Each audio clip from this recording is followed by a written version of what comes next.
કેમ છો મારા કલેજાઓ? મારા બ્લોગમાં તમારું હાર્દિક સ્વાગત છે. તો બધાને જય રામાપીર. પપ્પાને મૂકવા જવાનું તો હોટલે પહોંચી ગયા. હોટલે પાછા પહોંચી ગયા હતા ગામમાં, અને આપણે મળીએ હવે તમને ઘરે જઈને.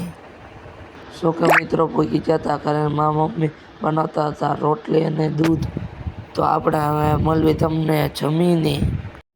તો શું કે મારા કલેજાઓ, આપણે ખાઈને બેસી ગયા હતા વાંચવા. હવે તમને મળીએ આપણે નિશાળના જવાનું થાય ત્યારે.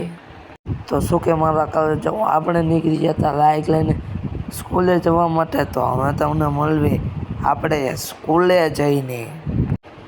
તો શું કે મારા કલેજાઓ, આપણે પહોંચી જતા ગેથળા હનુમાનજી મહારાજના મંદિરે. તો મારા કલેજાઓ, તમે પણ કરી લો ગેથળા હનુમાનજી મહારાજના દર્શન. તો ફાઇનલી મિત્રો આપણે પહોંચી ગયા હતા સ્કૂલે. હવે તમને મળીએ આપણે છૂટીને. ફાઇનલી મિત્રો ગયા હતા છૂટી, આવી ગયા હતા પ્રજાપતિની દુકાને. જોવાના હતા કપડાને લઈ લીધા કપડાં.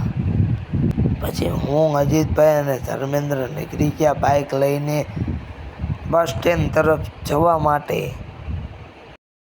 ફાઇનલી મિત્રો આપણે પહોંચી ગયા હતા તળાવના કાંઠે, અને તળાવના કાંઠેથી જતા હતા ધીમે ધીમે બસ સ્ટેન્ડ તરફ.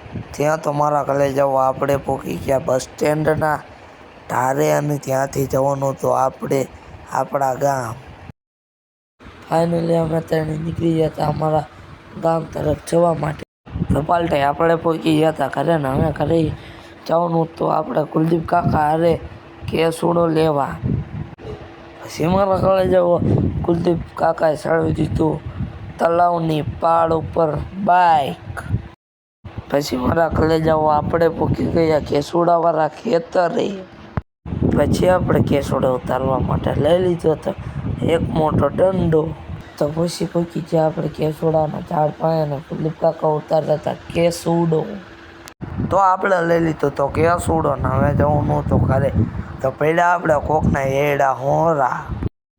તો પછી પહોંચી ગયા હતા ઘરે. જો વિડીયો તમને સારો લાગ્યો હોય તો લાઈક કરો, શેર કરો, અને સબસ્ક્રાઈબ કરવાનું ભૂલશો નહીં.